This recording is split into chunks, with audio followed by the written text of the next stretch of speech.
Баршаңызға сәлем, каналыма қош келдіңіз. Бүгін сіздерге барлық құрамы үйден табылатын, өте оңай жасалатын әрі дәмі сочный болып шығатын, күріші осылай шашырап пісетін кешкі астың рецептімен бөлісемін. Міндетті түрде видеоны соңына дейін өткізбей қарап, каналымды қолдап кетіңіз.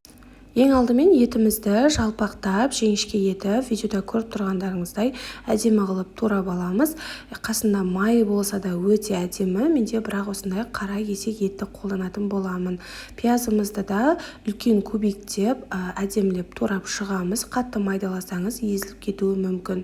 Картоптарымызды жақсылап жуып, осылай әдемі ирек пышақтың көмегімен жақсылап турап шығамыз. Бұларда піскенде өте әдемі болып шығады. Сәбізімізді ең алдымен осылай дөңгелек формасында кесіп аламыз да, ары қарай майдалап, осы ирек пышақтың көмегімен кесіп шығамыз.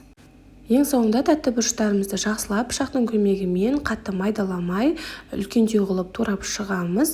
Бұл менде жаздың күні қатырылған тәтті бұрыштар, сіздер балғын күйінде қолдансаңыздар да болады. Осылай екі түсінен қолдансаңыз әдемі болып шығады. Тағамымыз өте тез дайындалатын болғандықтан барлығын алдын ала турап дайындап аламыз.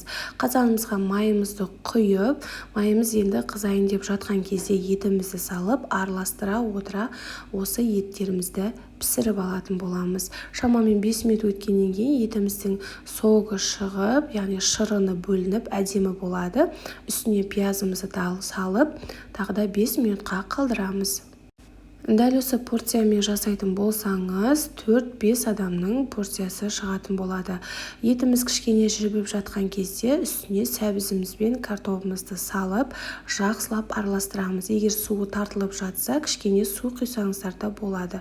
Сонан кейін тәтті бұрышымызды салып, және де жаз мезгілінде қатырылған үй жағдайындағы томатымызды салып араластыратын боламыз.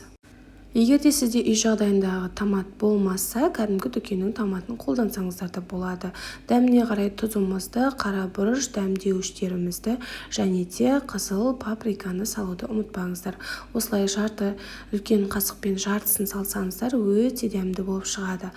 Барлығын жақсылап араластырып, қақпағын жауып, 10 минутқа қалдырамыз. Шамамен 10 минут өткеннен кейін томатымыз еріп, осындай әдемі шырын бөледі. Үстіне суын құйып, жақсылап тұрып қайнатып аламыз. Қатты көп құймаймыз. Осылай барлық ішіне көкөністеріміз батып тұрса болғаны.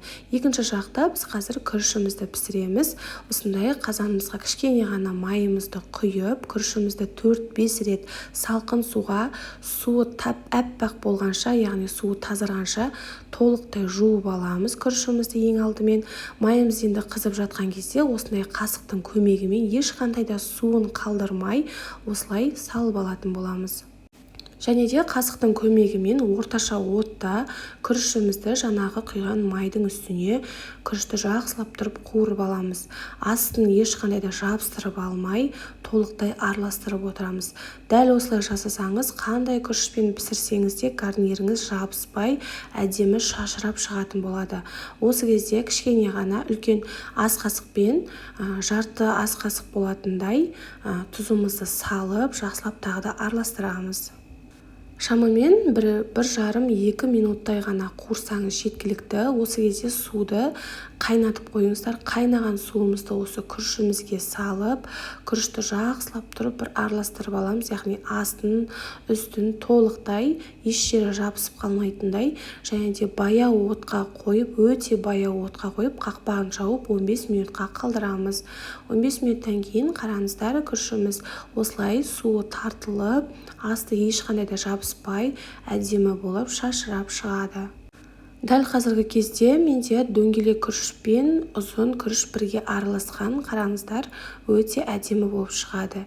Екінші жағындағы подливымыздың да суы тартылып, ішіндегі көкөністеріміз толықтай пісіп шығады. Ендігі соңғы этап, біз әдемілеп тұрып тарелкамызға, яғни тамағымызды әдемілеп тұрып салып аламыз.